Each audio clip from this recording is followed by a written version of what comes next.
आने वाला जो एग्रीमेंट है वो कोई दूसरा हो। इससे क्या होगा कि उसके अंदर की जो शर्तें हैं ना वो आपको पता नहीं होंगी। ठीक, इसके बाद भूमि का आपको रकबा चेक करना है। जैसे कि भूमि उसके नाम पे आ रही है, व्यक्ति के नाम पे, व्यक्ति के नाम पे आने के बाद भी, एग्रीमेंट भी सही होने के बाद, कागज़ भी सही होने के बाद, भूमि वो आपको सेल कर रहा है तो उसके पास भूमि बची भी है कि नहीं बची। कुछ लोग होता है कि प्लाट खरीदते हैं, प्लाट खरीदने के बाद तुरंत उसका नामांतरण नहीं कराते, कुछ बचत कर लेते हैं फीस देने में, या नामांतरण नहीं कराया है जिन लोगों ने, तो वो लोग तो उस भूमि में से एक टुकड़ा खरीद चुके हैं, लेकिन वो नामांतरण नहीं हुआ तो उनके रकबे में से वो भूमि कम नहीं हुई है। इसलिए आप पहले रकबा चेक करें कि उसमें रकबा कितना बचा हुआ है भूमि में। अगर भूमि में रकबा बचा हुआ है तो समझ लो आप जैसे ही रजिस्ट्री कराएंगे वह नामांतरण के जरिए वो टुकड़ा आपके हिस्से में आ जाएगा।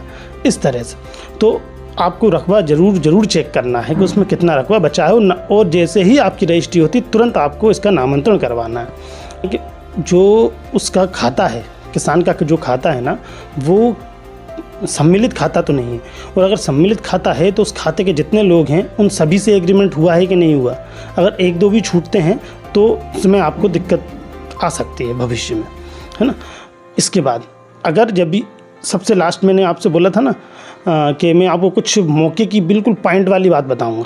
अब जो लोग प्लाट जो है ना, सब कभी कुछ लोग कोने का प्लाट खरीद लेते हैं, बिल्कुल साइड का, है ना। तो उस कोने साइड के जो प्लाट आप लेते हैं ना, तो उसमें क्या होता है, कभी कभी हो सकता है कि वो दूसरे की ज़मीन में से आपको प्लाट दे रहा हो, और जो बाजू वाले का सीमांकन हुआ है नहीं हुआ है, या अभी उस पोजीशन पे उसने आपको दिखाया उस समय सामने वाला मौजूद नहीं था, पड़ोसी।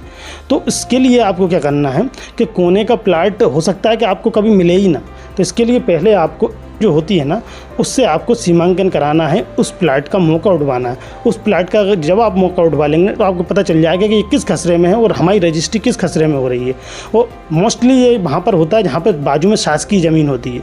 तो बिल्डर क्या करते हैं, रजिस्ट्री इस वाली ज़मीन की कराएंगे और पोजीशन आपको वहाँ दे देंगे। क्यों? क्योंकि सभी लोगों ने वहाँ पर नामांतरण कराए नहीं होते, तो उसमें क्लियर नहीं हो पाता कि ये भूमि इनके पास बची भी है या नहीं बची। तो आपको इन विशेष चीज़ों का ध्यान देना है।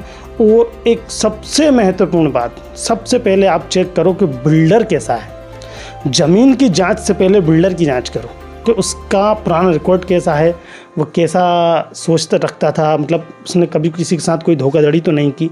इस तरह की आपको जानकारी पहले निकालनी है।